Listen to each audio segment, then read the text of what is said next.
And that can be, I typically try to get it uploaded. It's not always beautiful, but on the channel that we have on YouTube. So a reminder around the next governance call, which is on the 18th. So that was when we rescheduled the interoperability roadmap governance chart review. So I know that there's been interest in the community to kind of review any content that comes out that's interoperability and CA core oriented. And so, Lorraine, I know you said you wanted a little bit more of a runway to circulate with some of the. Yeah, I just want to try to get, other participants to participate. Yeah. Yeah. So I think that's going to be what's the major topic, I think, on our call on the 18th. And then depending on how much time or what comes out of this one, we may return to our current work as of today, which is, I think, largely focused on trying to then go through the motions of getting the narrative portions of the guide to the place that we want them in the context of the or in context of trying to get it ready for some form of ballot. And I think we'll probably want to talk through, we've heard from Ron previously and discussed a little bit about informative versus draft for comment, but I think we probably need a little bit more of confidence around a decision.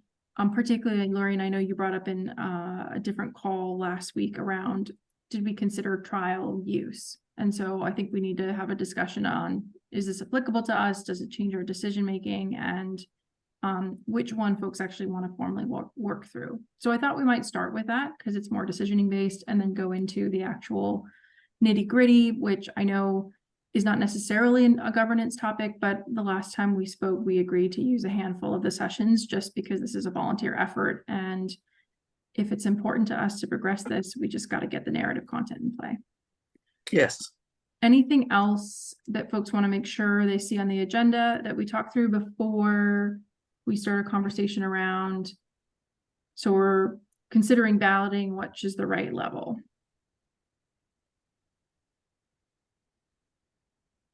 All right.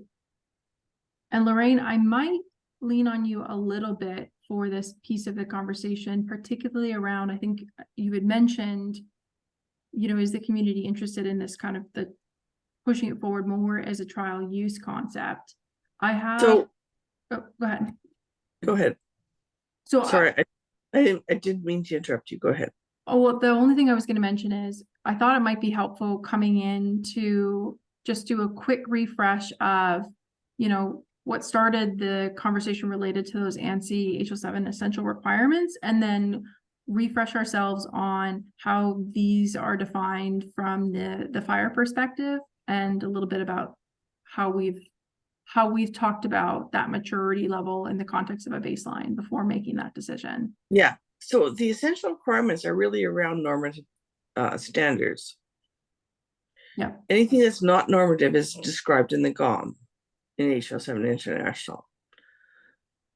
So when we're thinking then about the level of processes that would involve around our choice, should we be looking at the GOM rather than the HL7 essential requirements? Or I'm assuming what's here is probably also replicated there, which is.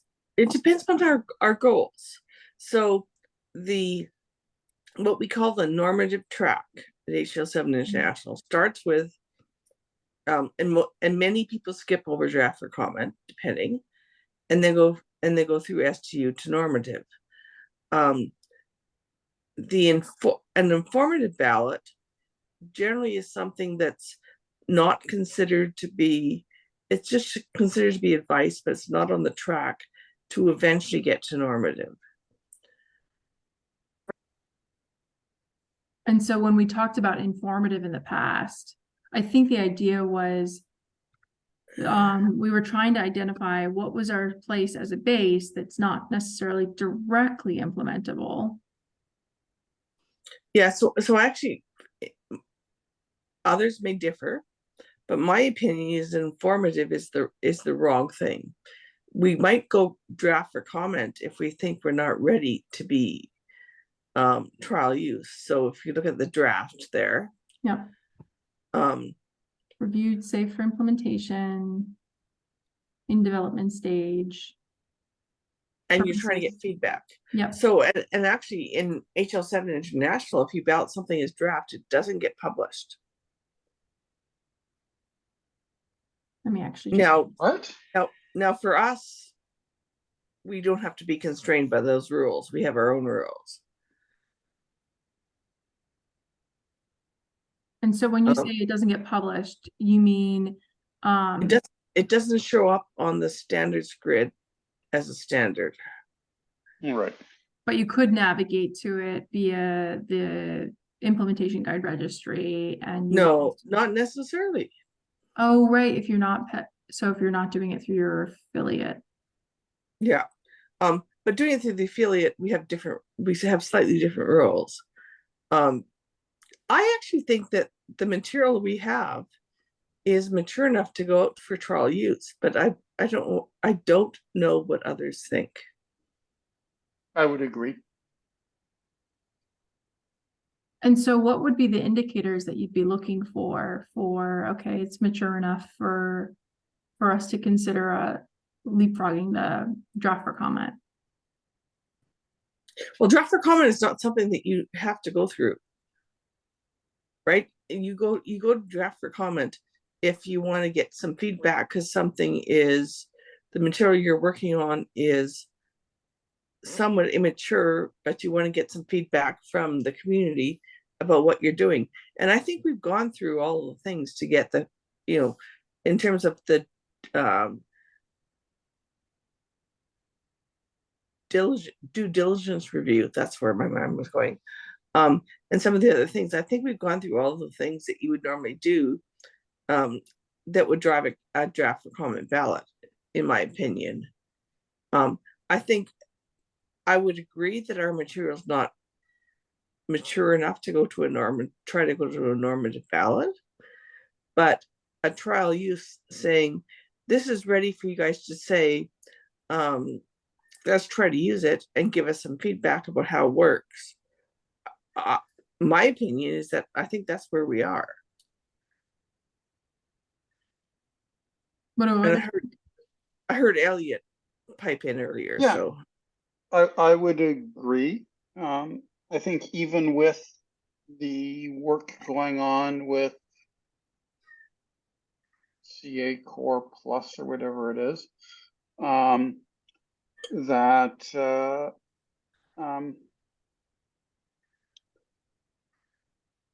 feedback could be that we need to reevaluate CA baseline in light of that. But I don't think that should prevent us from putting this forward as trial use. I mean, we think people are already using it or at least looking at it. Well, we know and people are drawing on it. Yeah. So I think it's beyond a draft. I think people are using it so that it is in trial use already, even if we haven't officially gone to that state. And putting it on the informative track means, to me, that it's guidance and not something that's going to eventually end up normative. And that's the thing I was concerned about, normative. Yeah. What does normative mean for us, though? Normative means that, so normative means that we've declared it a standard, and if you're declaring conformance to that standard,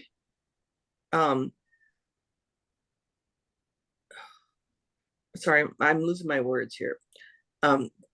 Normative means that this is the standard, and if you want to declare conformance to how we're doing it as standard, this is the agreed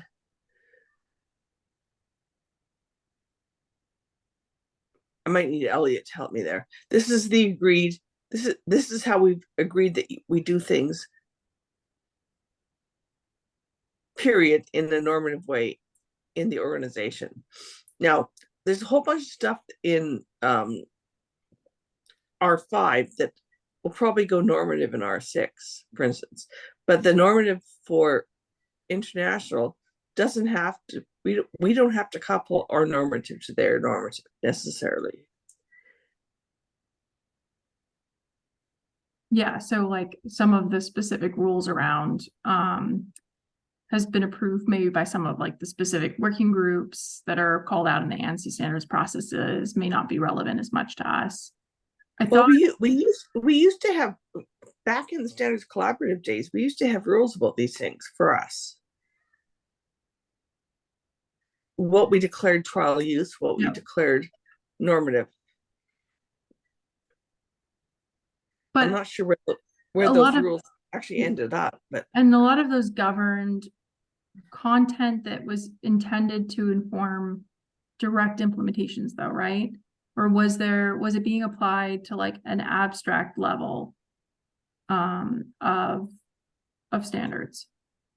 Because I think that's a both. question that still rattles around in my brain about bases, like where they fit.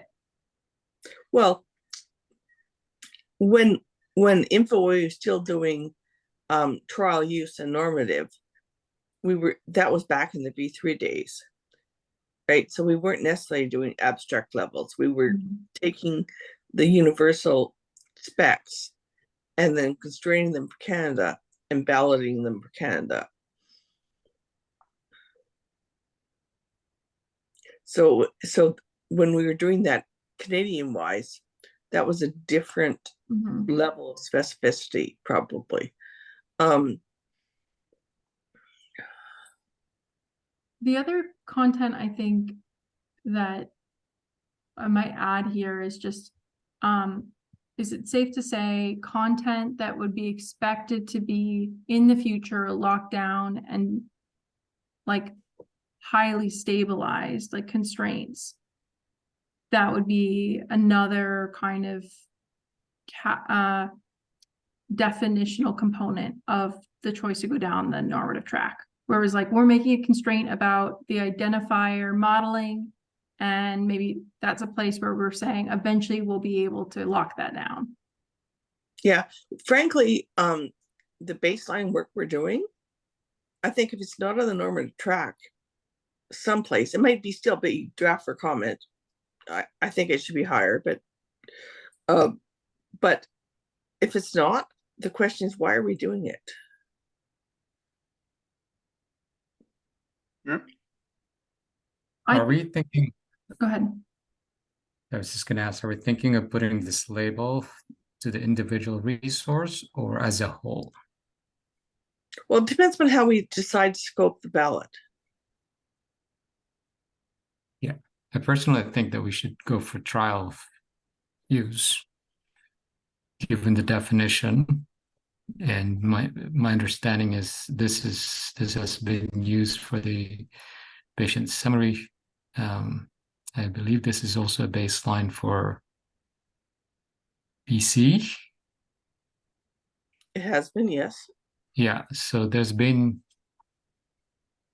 I mean, so adoption. Yeah, so my opinion is that balloting it as informative is the wrong direction. We need to be somewhere on the normative track, whether that's for comment or trial use. I'm sure we're not mature enough to be normative. I agree. But one of those two, I think, is the right choice.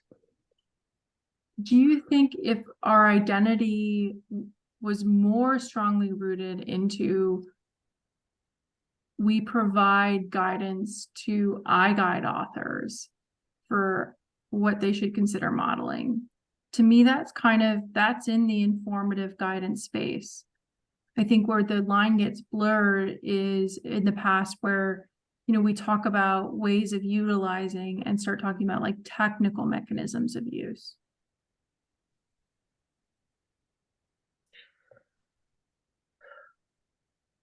Well, what are we balloting? What's our goal?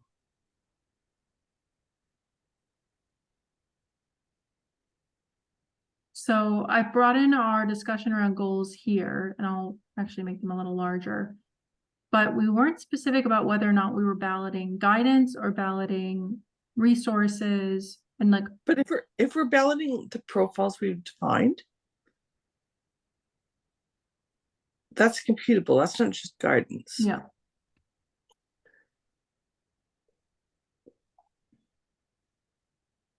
And within a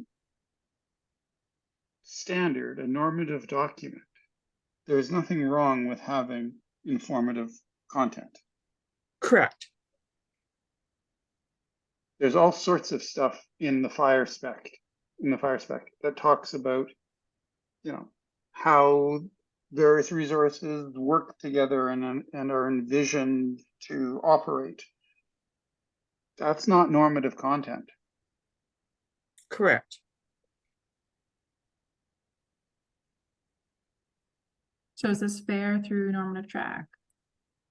Well, so one of my questions is, we're talking about what is the right level ballot.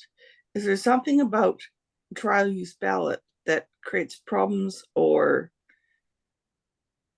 we're concerned about? Because I actually think there's nothing wrong with the trial use ballot within Canada on this material. But is there something else that creates concerns around that? I think we need to assess, yeah, like what are the differences for if we went draft versus trial use? I think one thing that comes to mind for me is like all the time I get people to ask, how should I be using this? Should I start with this if I don't have something else, even though I have a really specific use case? Like, are you telling me that all I have to do is meet these minimal rules? And I think there's always a bit of confusion for authors who are not part of this sub community about like, are you telling me that I only have to meet this bar? And when we talk about its use, as opposed to like, this is a bar that won't ever contain the constraints that will be relevant to you for your use case. And I think that conversation is almost always oriented around this expectation of it being like something that we derive from. Well, and trial use says this is a minimum in some ways, right? Not a maximum.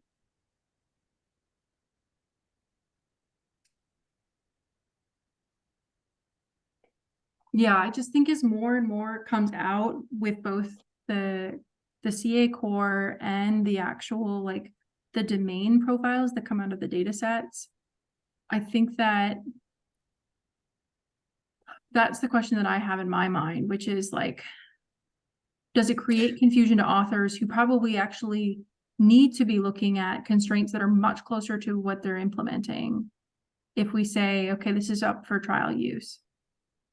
Oh, I actually think it's better if we say this is up for trial use. Okay. In that respect. If we do something more wishy-washy. So expand on that. So reducing confusion. Yes. Yeah. Yes, saying that this is the trial use, making sure that we're on the path to normative and saying we're balloting this for trial use says that this is the abstract minimum. Your use case may define something more constrained, but we think this is what is appropriate for the abstract minimum. If we just go informative, I don't think we're saying anything.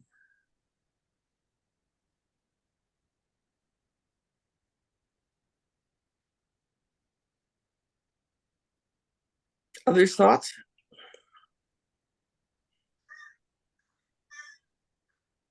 I agree that we should go for trial use. That is for the whole package, right? Yes, and it depends on how much we're going to ballot as a chunk, but yes.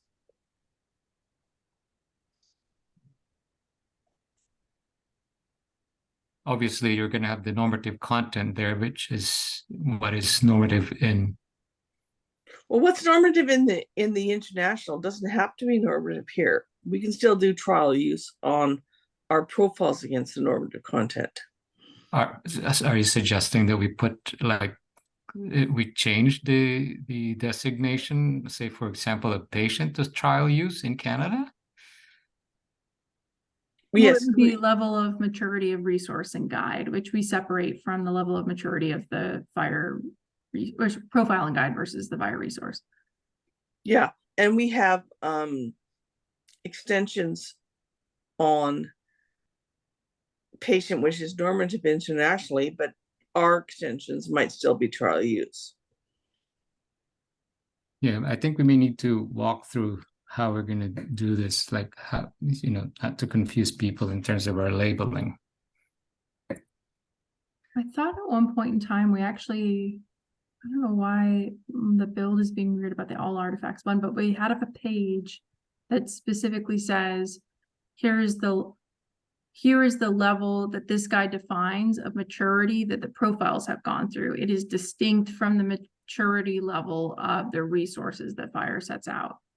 But I'm making a note about the all artifacts page not rendering in the build.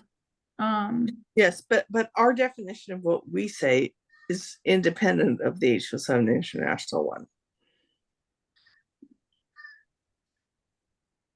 Right, because I think I pulled this in from our last, this was like last year when we started working through like the maturity level definition on the resources. So this was how we said, okay, or sorry, I should say on the profiles, our artifact that we're publishing in the guide, this is how we determine, you know, it's gone through a due diligence review this many times, and therefore we're trying to indicate that in our guide, it's level 1 versus level 2. Yes, and if those things are ours to determine. And so we try to like align it very like conscientiously towards this and modify only the components that we thought were specifically relevant to us operating as a base and not having the kind of working group structures that content that goes through HL7 International has.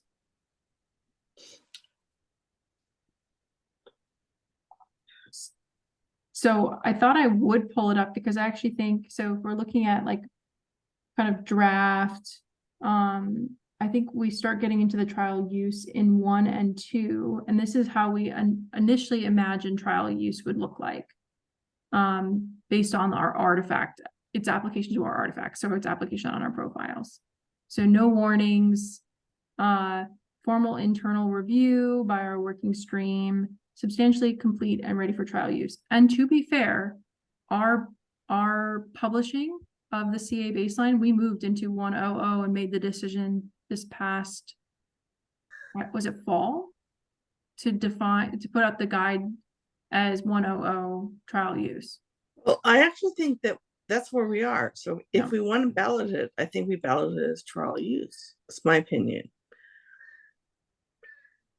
Is that enough of a convincing argument based on how we've set our maturity level definitions and prior to ballot, how we've defined ourselves for folks to feel comfortable saying, okay, this makes sense, and then we can make the decision about whether or not there is a goal of separating out any of the content at different levels?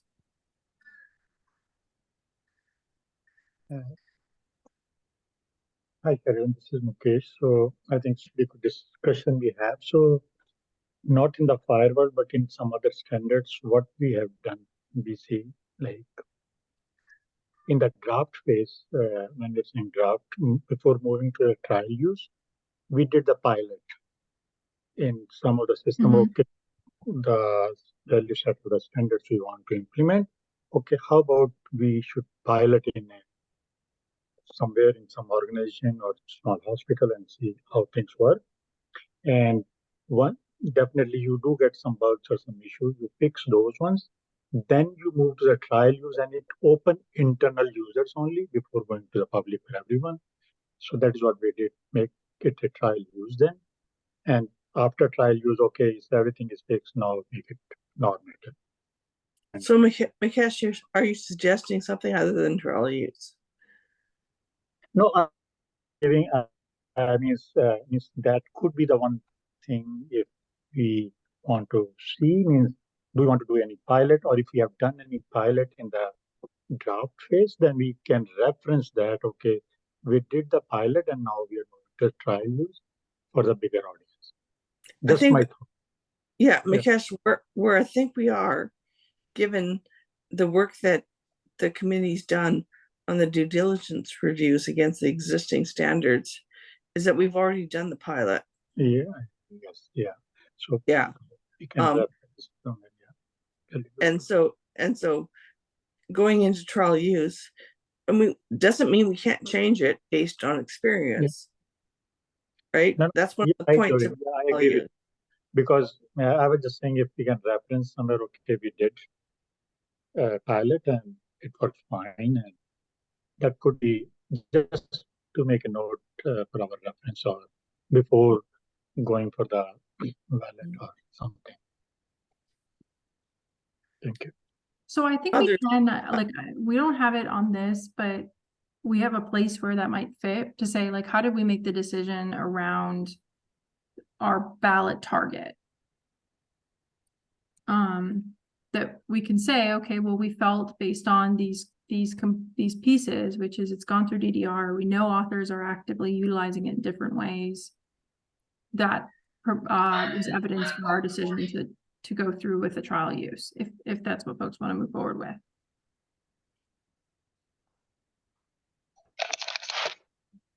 I had to change, they like forced me to have to change my password because I don't actually know my gross and monthly income. Sorry? So my opinion is trial use. I'm waiting to hear what others think.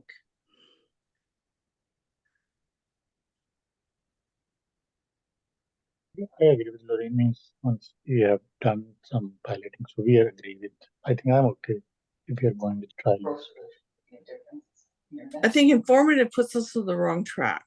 Yeah. If we don't think we're ready for trial use, then we should ballot as request for comment. Because at least it's on the right stream. You could put it the other way. Does anyone have any issue with having it as a trial use? Does it incur additional processes from the ANSI essential requirements? No. Okay. No. Or the GOM? No. Okay, so same barrier of like entry for what we'd have to get set up to do either. Correct. Okay.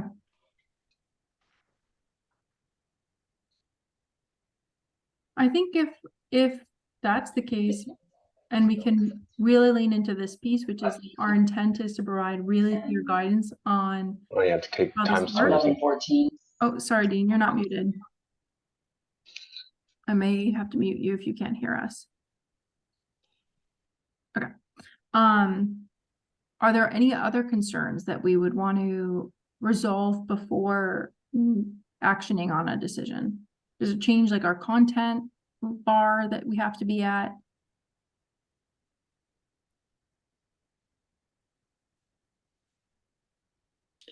No, it has no effect on content.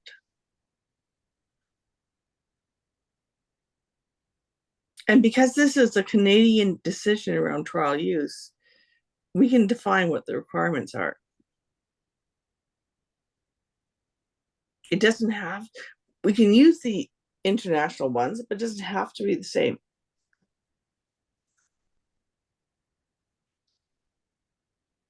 So we'll do this like our profiling calls. Is there any folks that would say, no, we're not comfortable moving forward with the action item of, we're going to intend to at least go through this next round of refinements for the purposes of promoting to the level of trial use in a ballot?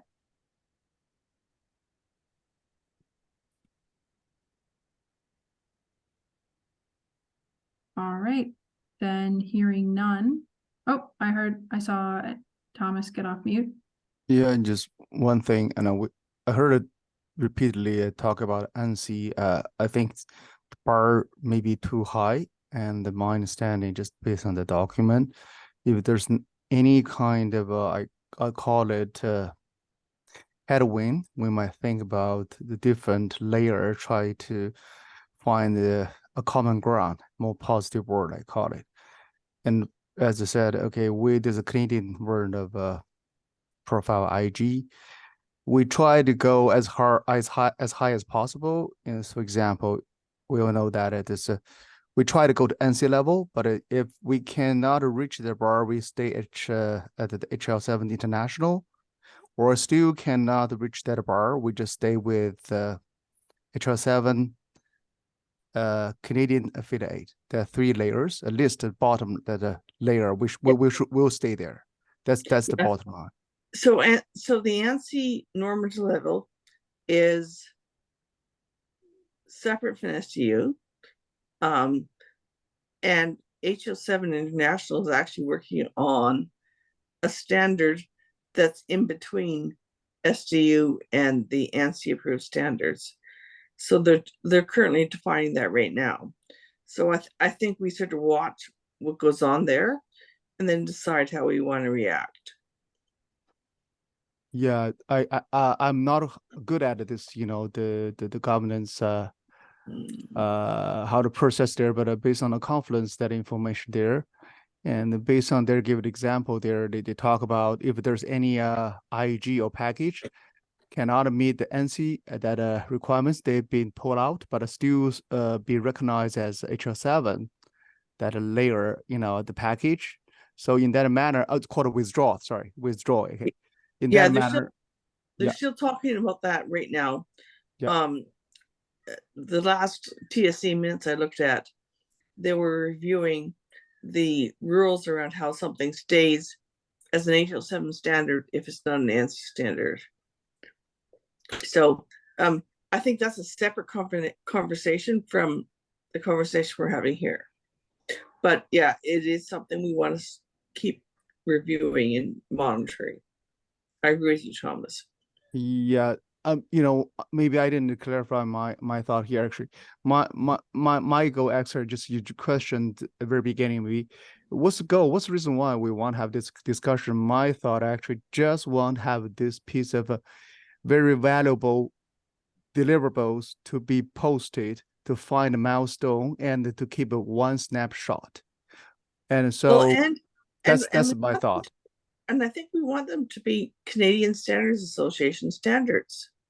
Yeah, I was going to ask whether we flow through HL7 International into ANSI to ISO, or whether we somehow go HL7 Canada to whatever.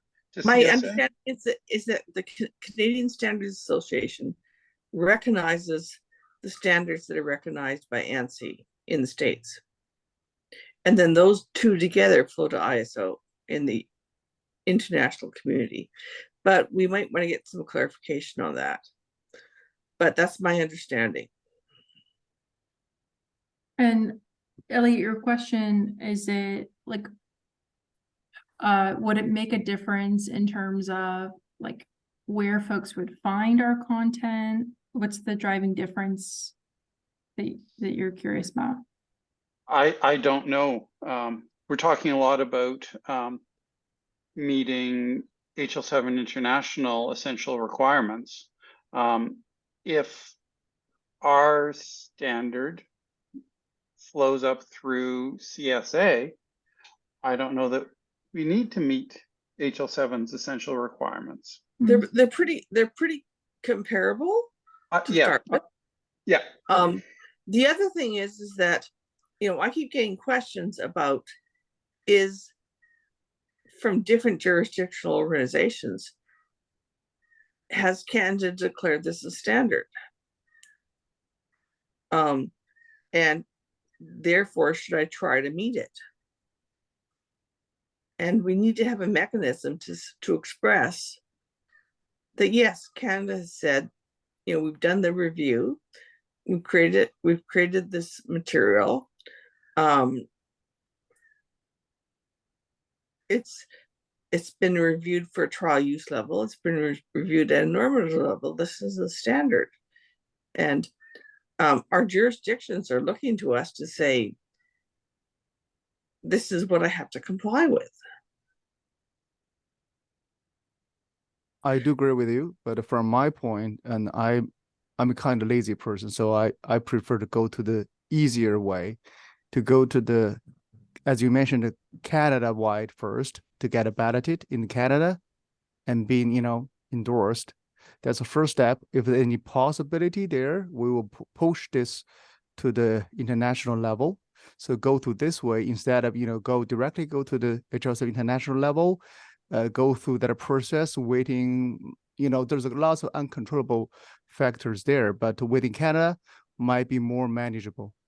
Yeah, and Thomas, we haven't done anything in Canada in the last 10 years.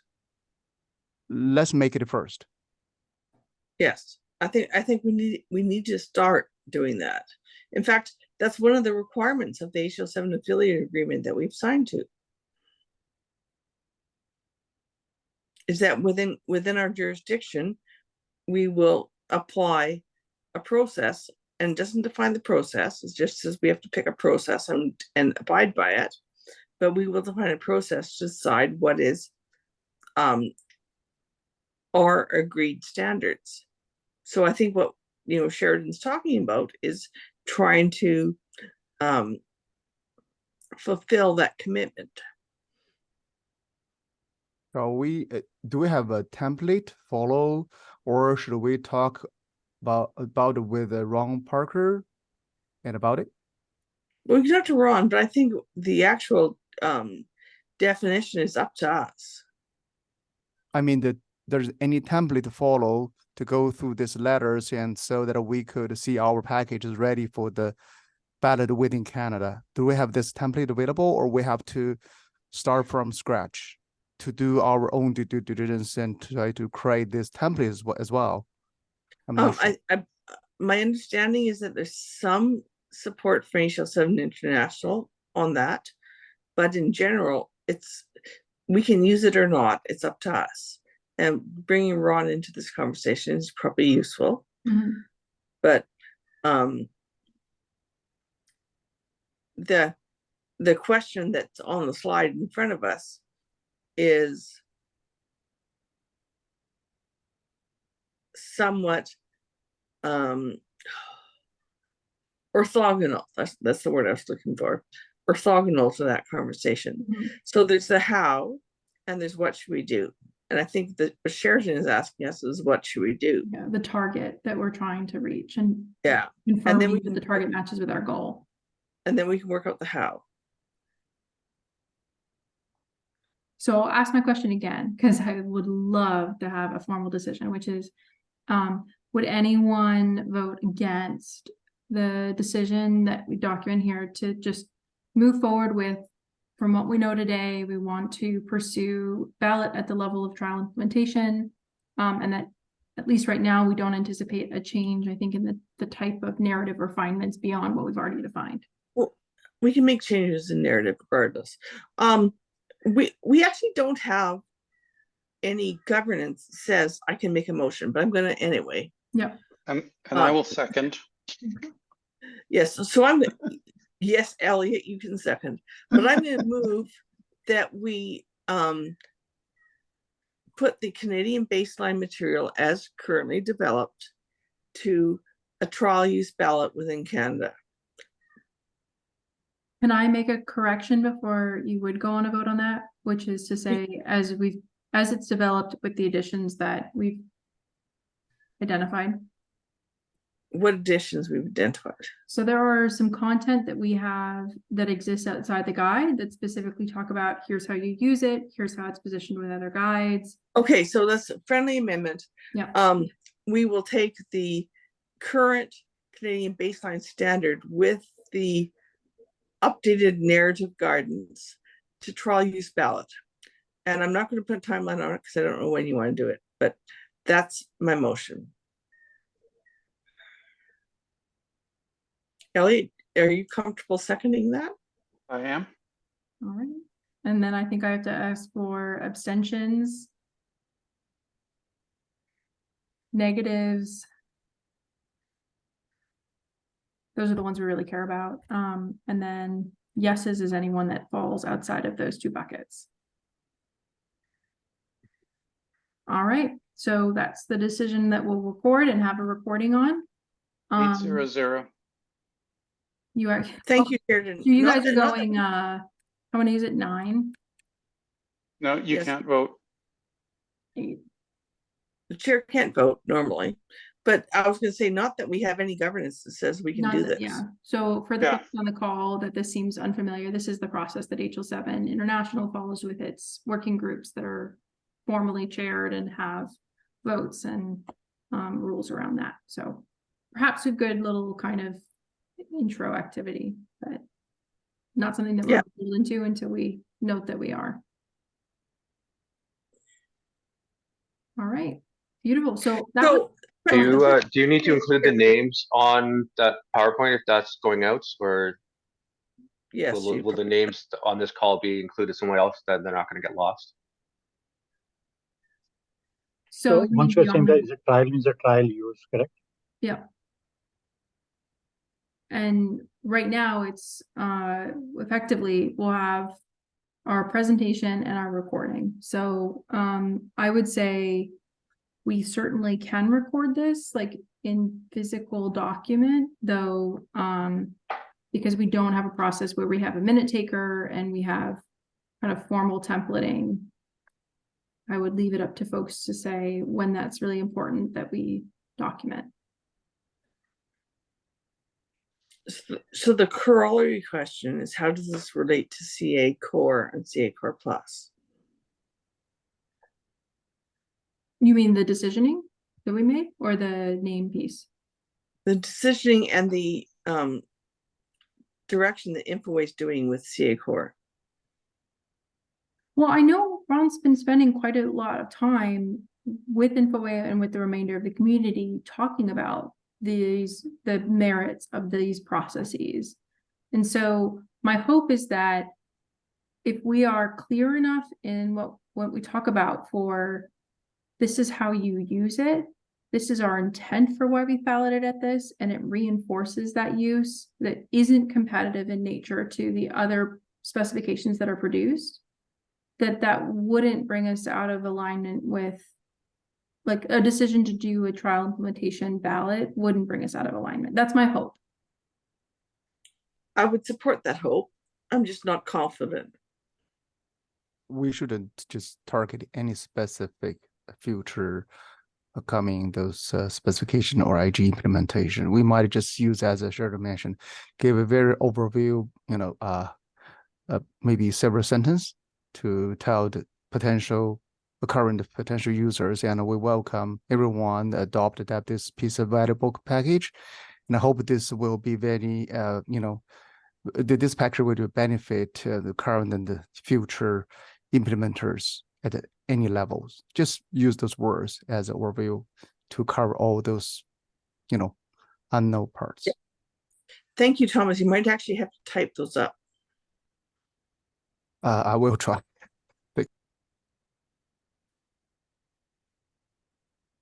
So one of the pieces I carved out for today's discussion is actually talking a little bit about that, because I started to pull the content that we had in our technical alignment deck from last summer, so like early summer 2022. And because we said, when we're developing guidelines for use, be very intentional about reusing content, but also bringing it up to date with what we know today. So what we know today is that now that the core is emerging and there's a subsequent PSCA and a number of other guides that are emerging that have use cases and that we want to be able to have demonstrate their relationship to the CA baseline and to not compete against it. I think we should, look at some of our existing guidance and try to marry those two pieces. So I'm going to pull up, this is basically what I did was I looked at our original deck, which I think, hold on, let me pull it up. I might have already closed it. It was our alignment deck, and pulled out for, I think, the kind of descriptive sentences what our various options are. So if folks remember when we went through this process, we said, okay, well, there's a bunch of different ways that you can demonstrate a relationship between a guide. And, you know, from our perspective, there might be different periods and different pros and cons and scenarios where some are more beneficial than others. And when we started to talk about this in terms of boilerplate language, we had the expectation that folks would just say, okay, I'm doing one of these, or here, you know, check off the ones I'm doing. So I think when we go to talk about guidelines for use, we have to be more specific than just here's the options that are available to you in pros and cons, and consider, okay, what's the kind of the pathway, the decision pathway that we're going to ask folks to go through, and note that there are parts of that pathway that are going to be influenced by, is there another spec that maybe is already aligned to the CA baseline, but also includes additional constraints that are relevant to you? Does that seem like a fair approach? And then we can talk about how we might tackle that through the narrative.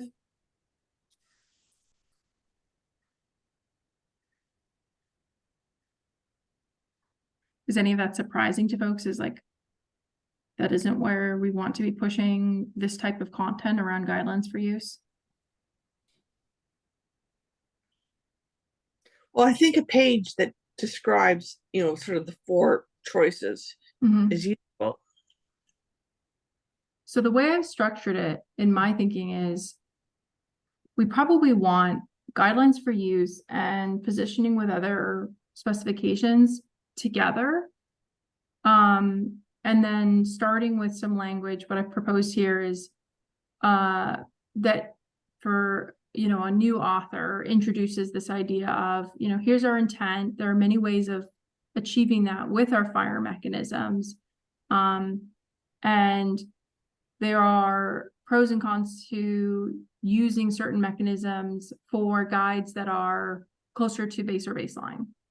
And so that's that, like with pointers to kind of some of our various sections and other parts of the guide.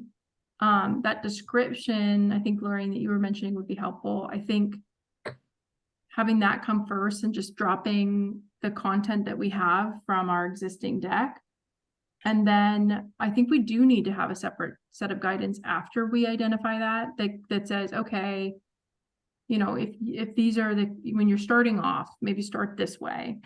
So what I'm proposing is, you know, saying if you're just starting, do the informal alignment exercise, you know, conduct a scan and identify the constraints that are too strong, identify the constraints that you can incorporate. And when you find something that's too strong, issue it through the community issue. Yes. Through the next one, which is if you're reusing terminology and extensions that are hosted in this guide, which was our second quadrant, just consider using iGuide dependency. And then I started thinking, well, let's say, let me just finish my thought and then I'll circle back.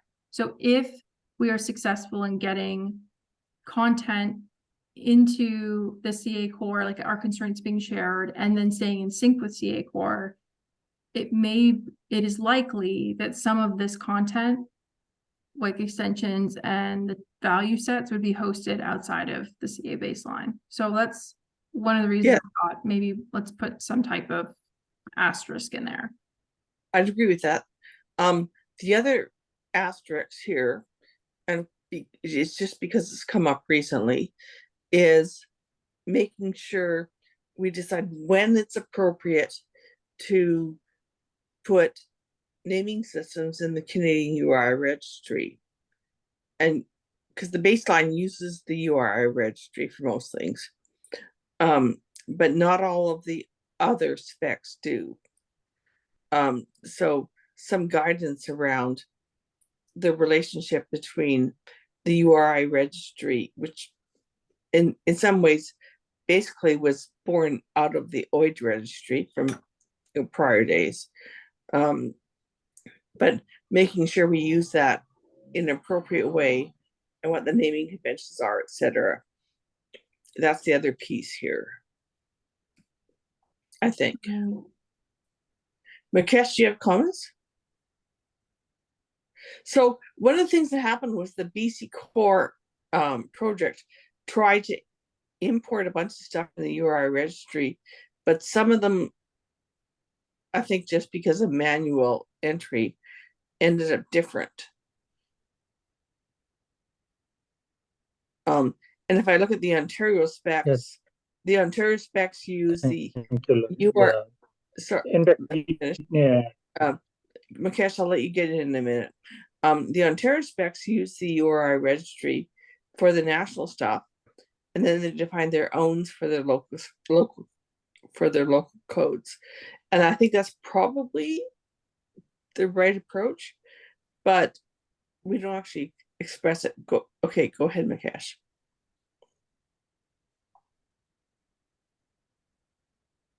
thank you, Melody. I think you did capture. So as we identify there are a few discrepancy, we can say, Lorraine, or in the BC and Yeah, so, the URI registry. one of the things we don't want to do is try to duplicate stuff between the Canadian repositories and our provincial repositories.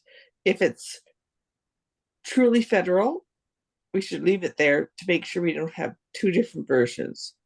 But this isn't really a base, like, I was trying to figure out how this would be phrased from like an awareness point, but it's not something that is guidance that the baseline is putting forward, or Well, hasn't to date.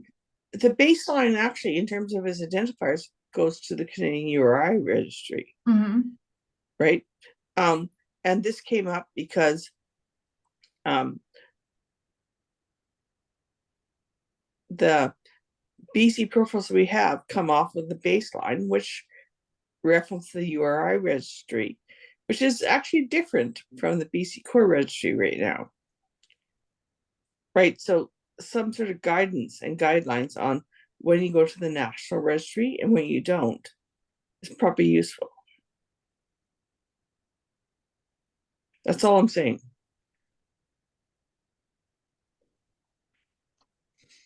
So it's are there cases where the content that has been specified in the baseline would be calling out the identifiers in the jurisdictional, or no, it wouldn't be identifiers, it would be the systems in the jurisdictional registries? Well, sometimes it's identifiers. And yes, there are cases, and they're not always the same. So how would I genericize this for someone that would tell them, we point to the Canadian URI registry, but be aware that production data has some discrepancies in a way that they can meaningfully use?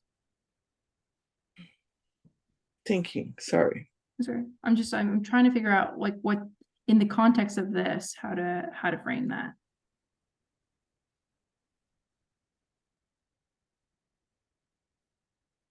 Well, and I dug through the forum, and there were sort of comments from Alberta around discrepancies that came out of problems in the OID registry that got reflected in the URI registry. I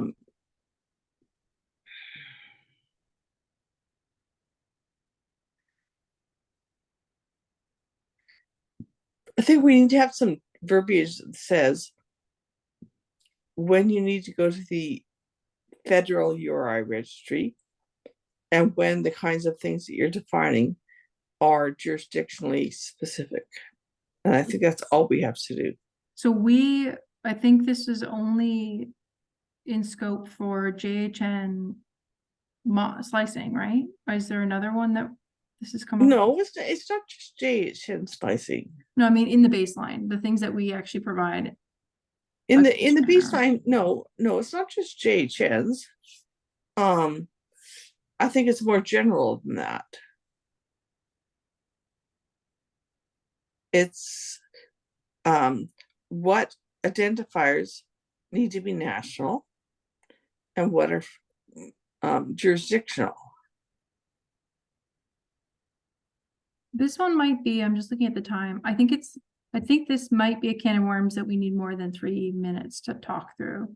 Yeah, I think you're right. why don't I put a note, like a placeholder note, Mhm. to return to if we have time at the end of the call on the 18th, because it's definitely a governance call. Yes, I And agree. then Lorraine, if you can have a thought on like, because I think we should be providing guidance on content and constraints that we have established. So in that context, if there's a kind of be aware, this is what we utilize and here are the considerations around it. But I am hesitant to throw in content in response to us refining things for a ballot that actively provide guidance that hasn't been scoped for us in the past. So if we can use this time between now and the 18th to think through that, I think we'll be able to like probably land in a place we're more likely to have content to surface. Yes, I agree with you, Sheridan. Okay, I'm gonna say 18 and then just highlight it. And I propose may we think the strategy handle all those questions here instead of to go to, well, to identify and create new questions or new issues there. We try to focus on the current big issues and leave all those rest behind. Yeah, so Thomas, you're saying like if we can't come to a resolution, figuring out the note, maybe Yep. following when we get through the rest of the narrative for what we're trying to get to. I like the word placeholder. Just leave it as a placeholder there, because we can't, if we continue this discussion, definitely there's no timeline can allow us to approach that ballot. Well, let's confirm it first. So what we'll do at the beginning of the call is, or at the beginning of when we discuss it, is to say, okay, do we think we still want to be able to continue this? And we'll have to determine, like, is this something we can come to a decision on today based on its appropriateness and what's scoped? And I think if we can't, then we move on. If we can, then we close out the discussion and move forward with it, you know, with the intent of only taking up the small portion of that next call. Yeah, because I don't want to hold up our other discussions for the future things. So, we need to sort of put a line in the sand and ballot what we have. And the future discussions can happen whenever. Yeah. Yeah, because there's definitely, I want to get through like, okay, does this make sense? And then I'll have more time to work on like this note. And I think we probably should. We talked last time about talking about impose profile. I think it's something that we don't have content from, but that we could propose some additional mechanisms now that it's available to us. So with that in mind, I'm going to save this and stop the recording, and I will see folks a week from now. And you can find today's recording in the YouTube channel in a few hours. Thank you, Sheridan. Thanks, folks. Thank you. Have a great long weekend for those that are taking it. Bye. You too. Thanks.